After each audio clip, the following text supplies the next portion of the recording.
Hello there, everyone. This is Forrest coming at you. It's time for your Just for Today encouraging word. It's been a little while, been rusty. Time to get back into it, and let's start encouraging each other.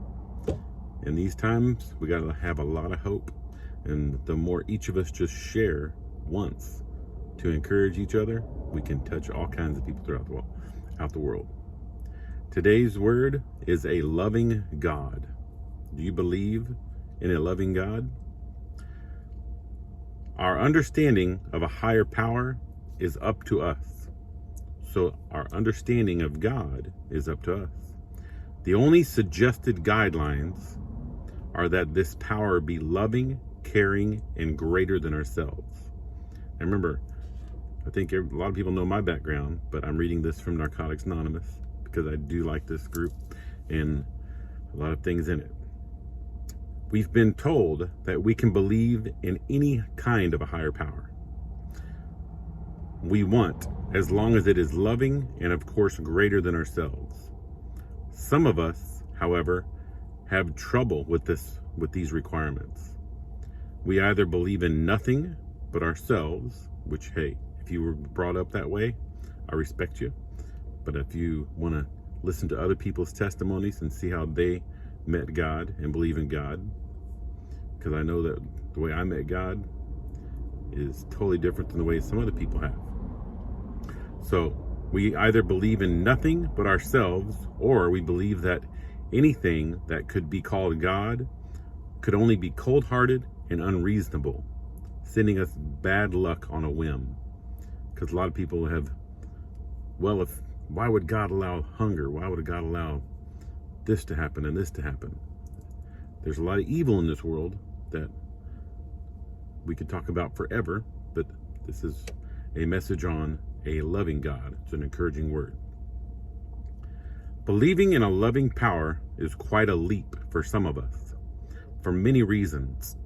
The thought of turning our will and lives over to the care of something we might think hurt us is sure to fill us with reluctance. I'm going to say that again. The thought of turning our will and lives over to the care of something we think might hurt us is sure to fill us with reluctance. You know, when you start to begin to trust someone for the first time and you said, hey, I might love this person, you get that gut feeling, oh man, here I go again, I don't want to get hurt. That reluctance starts to kick in, and you either screw up the relationship or you just walk away from it because you don't want to risk getting hurt. And you might be finding the right thing you need.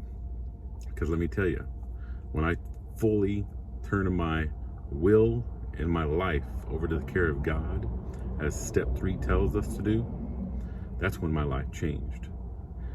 I myself tried 5 different drug treatment centers, 1 prison-ran drug treatment center, spent 22 months in prison for DWI and stupid things I've done. But until I finally ran to the ground and I thought I was going to literally die or go to hell, that's when I said, okay, God, if you're real, you got to show me. Because I'm going to either end up killing myself or going back to prison, and this time I'm not going back. So if we come into the program believing that God is judgmental and unforgiving, we must overcome those beliefs before we can be truly comfortable with the 3rd step. So when you're coming into the program, if you have that one reluctance or that one wound or something in your past where, hey, I can't believe in God, I can't trust God, I've seen too much hell in my life, I've seen too many people hurt, start talking to people. And I'm getting ready to start a podcast with a buddy of mine called Hope Dealer, because there is a lot of hope out there and you can trust God. I'm living proof of it. So here we go. Our positive experiences in recovery can help us come to believe in a loving God of our own understanding.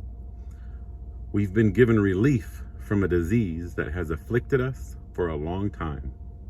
We've found the guidance and support we need to develop a new way of life. When I started living according to God's word and reading and finding his promises, he's got so many awesome promises in his word, that's when my life began to change. That's when I started being filled up with hope, and all of my hurt stopped affecting the way my thinking was. I always called my old stinking thinking. Now I got to think God's word's ways. Because once I started living according to his word, peace, joy, love started filling my heart and giving me more boldness to live and talk. We've begun to experience a fullness of spirit where once there was only emptiness. Let me tell you, anybody out there, when I see them and if I see their spirit look empty, I want to sit next to them and just talk to them. Just let them talk. And I want to share my hope with them. Because, I mean, that's what God has called us to do. If we see someone that doesn't have any hope in their eyes, just spend 2-3 minutes. It might even take 1 minute. Just let them share a little bit, and then you share your hope. And in 5 minutes, you could change their life. You never know. And if they don't want to hear it in 5 minutes, you planted a seed and let God take care of it and walk on. We begin to experience a fullness of spirit where once there was only emptiness. I can tell you, the fullness of spirit I have, it's unending. Every day I want to pour it out again. Get filled up, I want to pour it out again. These aspects of our recovery have their source in a loving God, not a harsh one.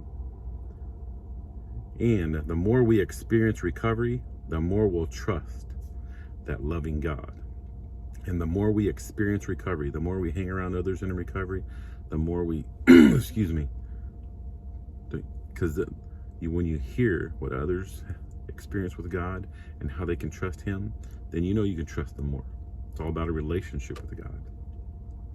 Just for today, I will open my mind and my heart to believe that God is loving and trust my loving God to do for me what I cannot do for myself. I'm going to read that last one more time because this is the prayer. You can say, I will open my mind, Lord, and I'll open my heart to believe that you are a loving God.